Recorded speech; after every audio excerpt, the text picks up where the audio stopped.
Salve pessoas lindas e maravilhosas do canal do Monitor, vocês estão bem? Eu aqui estou ótimo. Galera, hoje nós iremos abordar um assunto imprescindível, fundamental, importantíssimo para o seu estudo de Química. Saber sobre as fases que a matéria pode adquirir, que todo mundo já sabe desde muito cedo, que é sólido, líquido e gasoso. É um conhecimento base para o entendimento de vários outros assuntos da química. Mas hoje nós daremos uma abordagem em aspectos bem novos assim, relacionados a esse assunto. Então nós iremos retomar essas bases, esses fundamentos, e nós iremos abordar essas novas perspectivas, que é adicionar a incógnita da pressão. Nós iremos falar um pouquinho sobre a curva de aquecimento, sobre o diagrama de fase. Então tem muito assunto bacana. Mas se você está iniciando agora, tentando entender o que é sólido, líquido, gasoso, como é que ocorrem essas transformações, não perca que o vídeo de hoje está impecável. Então vem comigo. Estados físicos da matéria. O estudo da física sempre trabalha com experimentos e primícias. Para o estudo desse assunto aqui, nós vamos trabalhar com duas premissas principais: que toda a matéria é formada por átomos, que são pequenas partículas, beleza?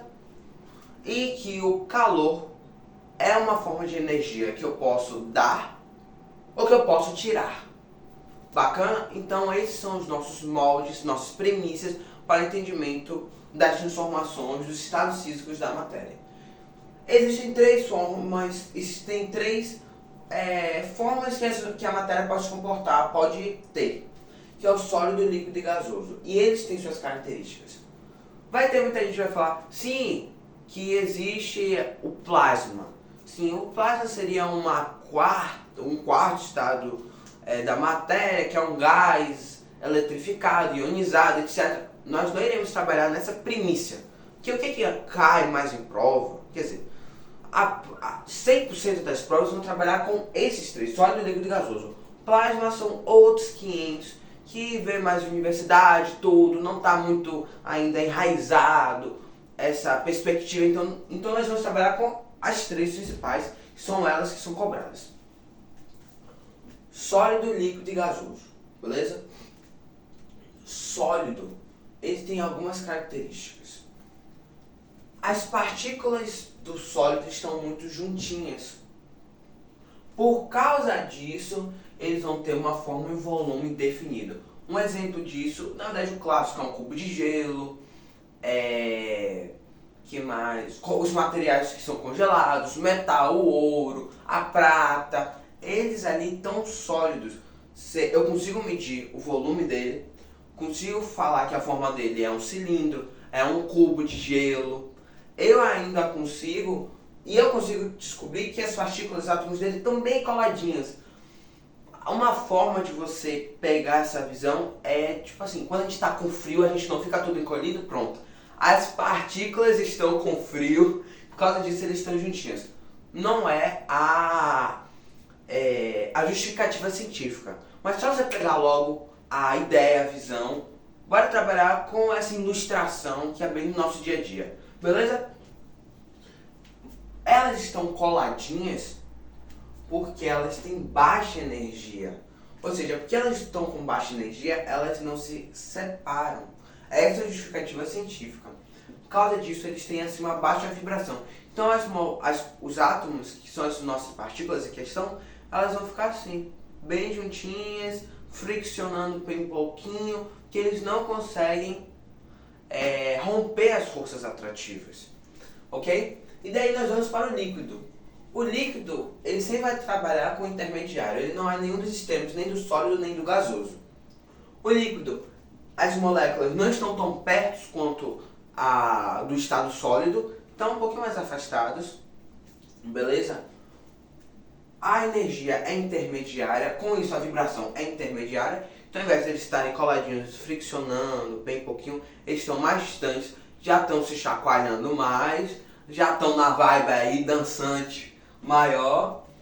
A forma é variável, mas o volume é definido. Quer ver um exemplo? Um copo d'água. Eu encho até a boca. Eu consigo facilmente calcular, até mesmo com nossas formulazinhas da matemática, nós conseguimos calcular qual é o volume ali que contém aquele copo da matéria água, que está no estado líquido. Mas o volume não, perdão, a forma é variável. Se eu botar num recipiente quadrado, vai ter, o líquido vai se apropriar do recipiente que ele está e vai ficar com esse formato. Se eu botar numa piscina, vai ser uma coisa. Se eu botar numa bola de festa, de aniversário, vai ser outro formato, beleza? Então sempre vai estar se adequando ao recipiente em questão. E o gasoso, aí que eles estão afastadão, as partículas, os átomos estão super afastados, porque a energia está bem mais alta, com isso eles conseguiram vencer as forças atrativas. A vibração é super mais alta, ou seja, eles estão parecendo, os átomos estão parecendo todos doidos, se mexendo todo. A forma e o volume, ambos são variáveis. É muito interessante, na verdade, existem vários simuladores que conseguem explicar isso bonitinho, como é que estão as partículas no sólido, líquido e gasoso. Eu sugiro para vocês pegarem. Agora, se está difícil essa compreensão, trabalha com dois viés. Ou de que os átomos, bem entre aspas, é uma ilustração. Estão com frio, porque estão juntos. Aqui que não está tão quente, eles estão mais afastados. Aqui que está quentão, eles estão super afastados, que eles estão com muito calor.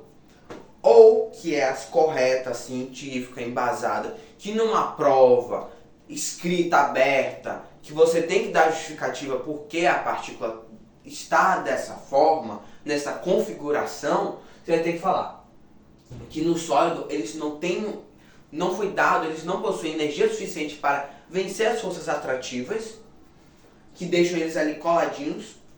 No líquido, eles já começam, algumas partículas já conseguem se separar, por causa, eles já começam a vencer as forças atrativas, começam a se afastar, porque eles ganharam mais energia, eles têm mais energia do que o sólido. No gasoso, eles têm mais energia ainda, por isso eles são super afastados, porque as forças atrativas foram vencidas.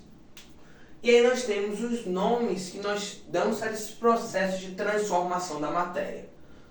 Sólido, líquido e gasoso. Do sólido para o líquido, o nome é fusão, ou seja, ele vai derreter. O sólido derrete, vira líquido, chamado fusão. O líquido que vai virar gasoso, o nome é vaporização. Calma que a gente vai chegar nesse ponto do asterisco, dos dois. Mas bora só focar nesses nomes primeiro e nesse diagramazinho. O gasoso, vamos agora no outro sentido. O gasoso, para virar líquido, ele precisa passar pelo processo da liquefação. E o líquido, para virar sólido, pela solidificação. Ou seja, a água mineral líquida da torneira para virar um cubo de gelo, ele solidifica. Mas existe um processo que é o pulo do sólido direto para o gasoso ou do gasoso direto para o sólido, que é o exemplo da sublimação. Que um exemplo são as balinhas de naftalina que às vezes se coloca nos armários para não ter cheiro de mofo, etc. É um exemplo de sublimação, porque esse processo continua, não é interrompido. Bacana? Mas por que eu botei esse asterisco? E por que tem um monte de nome aqui do lado? Vamos entender isso agora. Ok, let's go. A vaporização é o nome do processo do líquido para o gasoso, mas existem três formas de vaporização diferentes. Existe a evaporação, que ele tem caráter espontâneo e natural e extremamente lento e gradual. Um exemplo é quando a gente coloca roupas no varal para secar, ou uma poça d'água depois da chuva e aí abre o solzão no verão. Esses são exemplos de evaporação. Demora um tempão, é devagar e é caracterizado pela passagem do líquido para o gasoso na superfície do líquido em questão, ok? Logicamente, no caso da evaporação da água das roupas, assim, para as roupas molhadas no varal ficarem secas, tem a questão do vento, que são outros 500, mas vamos tratar unicamente da questão do calor, dessa energia que está sendo dada, nesse caso, pelo ambiente. Normalmente, natureza, raios solares. Já a ebulição é cozinha, meu amigo, é cozinha. Ou seja, o fogão, quando eu ligo a panela para ferver água para o chocolate quente, para o café, às vezes para ferver, cozinhar algum legume. Não é espontâneo, ou seja, eu não acho na natureza assim. E ele tem algumas características. Primeira coisa, o líquido todo está fervendo, está mudando do líquido para o gasoso.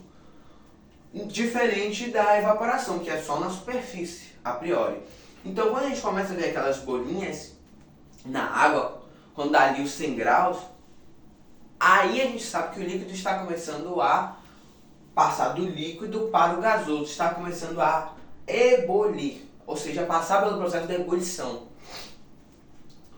Porque todo, não apenas a superfície, mas todo o líquido está passando por esse processo como um todo. Todo está na mesma temperatura. Por isso que quando começa a ter bolinha a gente fala, pô, tá bom para botar ali o legume, já tá bom para botar no café, beleza? E a calefação, ela é caracterizada por ser um processo instantâneo. Por exemplo, quando a gente pega uma chapa bem quente e respinga água e evapora na mesma hora, é o exemplo da calefação, é instantâneo.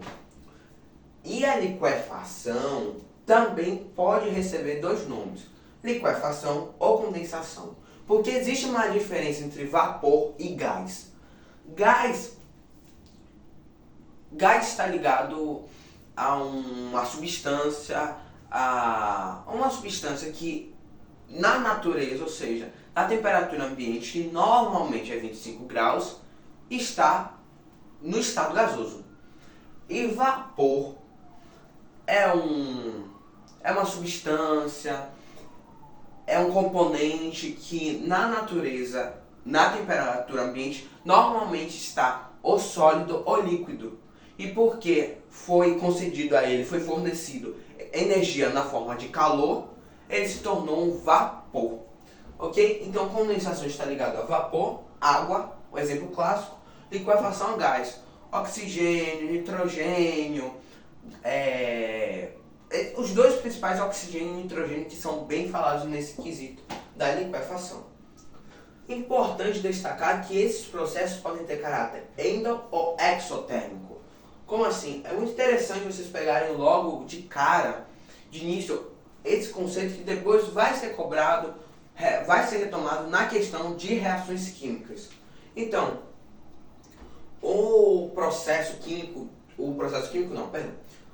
a mudança do estado físico de vermelho, ou seja, que vai para a direita, sempre é endotérmico, e que vai da direita para a esquerda é exotérmico. Endotérmico, que eles ganham energia, endo vem de dentro, viu galera? E exo vem de fora. Então eles pegam energia, eles pegam o calor de fora, eles recebem essa forma de energia e com isso eles conseguem ganhar as forças atrativas e aí as partículas ficam soltinhas, ok? E exotérmico é que a energia que eles têm térmica é retirado para o meio ambiente e aí, como nós podemos destacar, eles passam a perder essa forma de energia e aí meio que eles fazem um caminho inverso, ok? Deu para entender? Tranquilo? Se não, volta um pouquinho para entender essa questão, mas muita atenção, ok? Rapaz, o que é isso aqui? ATF, 10, TE, calma. Bora descomplicar. Eu tenho aqui três elementos, três componentes, A, B e C. TF significa ponto, ou usa PF, PE, ou TF, TE. Significa temperatura de fusão, temperatura de ebulição, ou se você achar com PF, PE, ponto de fusão e ponto de ebulição. Então, a temperatura de fusão é a temperatura em graus no qual o sólido vai virar líquido. Beleza? Então nós temos esse componente aqui. Se ele só vai virar líquido a 10 graus. E se ele só vai evaporar quando ele tiver 338 graus, na temperatura ambiente, que é 25 graus, ele vai ser sólido, líquido ou gasoso? Quero ouvir aí vocês responderem. Ele vai ser sólido, líquido ou gasoso? responder? Bora? Ele vai ser líquido. Por quê? O maior macete para esse assunto é pegar a temperatura ambiente, que é 25 graus, e colocar na posição certa. Vou até aqui fazer a seguinte forma. Nós temos aqui o sólido, o líquido e nós temos aqui o gasoso. O sólido é de 10 para trás.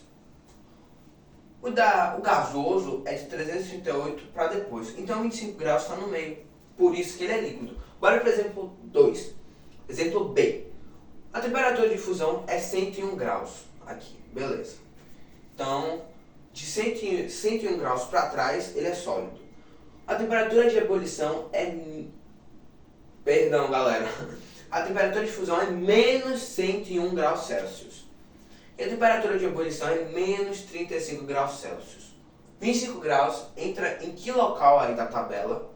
25 graus está depois de menos 35. E menos 35 é que intervalo para ele virar gás. Logo, a 25 graus Celsius ele é um gás. Agora para a última questão. Letra C. A temperatura de fusão é 1200 graus. Aqui.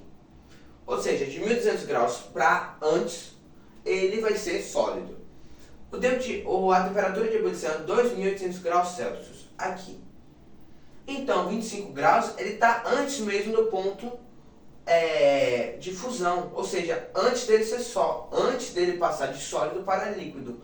Logo, ele é um sólido. Ok, galera? Espero que vocês tenham entendido essa parte. Se está complicado, respira, volta um pouquinho o vídeo, bebe uma água, levanta um pouquinho e bora para os dois últimos assuntos, que é diagrama de fase e curva de aquecimento. A curva de aquecimento é uma forma ilustrativa para nós podermos compreender com maior facilidade o ponto, a temperatura de fusão e de ebulição. Até mesmo entender como é que esse elemento que estão em estudo se interage, ok? O diagrama, esse tipo de diagrama, que é a curva de aquecimento, ele vai trabalhar com platôs, ok? Ou seja, esses pontos, entre aspas, que eles... Existem, na verdade, duas maneiras. Mas esse aqui de vermelho, que é a curva tipo 1, vamos supor assim, nessa curva de aquecimento, vai trabalhar com essa ideia de platô. Ou seja, ele está sólido e aumenta a temperatura. Aqui é temperatura em graus e aqui tem alguns livros que colocam como tempo, tem outros que colocam como quantidade de energia fornecida em forma de calor. Mas isso daqui representa ao longo do tempo. Porque ou aqui é diretamente o tempo, ou a quantidade de calor também é gradativa em relação ao tempo. Então, ele ganhou temperatura porque ele subiu. E nesse momento daqui, essa substância, ele está líquido e sólido ao mesmo tempo. E ele vai permanecer nessa condição até ele vai permanecer nessa temperatura específica até toda essa substância ficar líquida. A partir desse momento, ele continua agora a aumentar a temperatura até o momento que ele vai chegar em outro platô, que é quando nós temos líquido e gasoso. Eles vão continuar recebendo energia para conseguir todas as partículas ficarem bem descoladas, bem separadas, e aí ele vai finalmente ser gasoso. Ok, galera? Espero que vocês tenham entendido. Vamos agora para essa segunda, que é um pouquinho diferente, porque esse platô, que na verdade não é nem esse nome, é inclinado, entendeu? Não é reto 90 graus como da nossa querida substância pura. Essa é a diferença do inclinado e do reto, que aqui é para uma substância pura e aqui para uma mistura. Por quê? Porque aqui existe essa curva, porque às vezes uma substância já mudou de fase e a outra ainda não, entendeu? Por isso que esse platôzinho é na diagonal, ok? E agora falando, nós vamos adicionar essa incógnita que dá mais problema, mais confusão na nossa cabecinha. A gente não consegue colocar muito na prática no nosso dia a dia, que é a pressão. A pressão é medida por ATM, ok? E a temperatura em graus, ok? A pressão normal é 1 ATM. A normal, igual como a temperatura ambiente, que a gente chama entre aspas da normal, é 25 graus. Existe um ponto no meio, que é a partir dele que a gente vai fazer as divisões. Ele é chamado de ponto triplo, onde ele vai existir sólido, líquido e gasoso ao mesmo tempo. Sim, é muita doideira, mas é verdade. Daí vamos voltar ao assunto. Nós temos aqui, olha que bacana, nós temos aqui o sólido, o líquido e o gasoso. O da água, parece um cálice, né, gente? O da água é um pouquinho diferente, porque aqui o do sólido é mais aberto. Mas vamos trabalhar nessa estruturação. Se eu vier para cá, que é aumentando a temperatura, ele vai ficar líquido, ok? Agora, se eu estou aqui nesse ponto e eu descer com a pressão, tá dando para entender, né? Se eu diminuir a pressão, ele vai virar vapor. Vocês vão entender isso por quê? Se eu tô vapor e eu aumento a pressão, ele vai ficar líquido. Bugou geral, né? A melhor forma de estudar esse assunto é dessa maneira.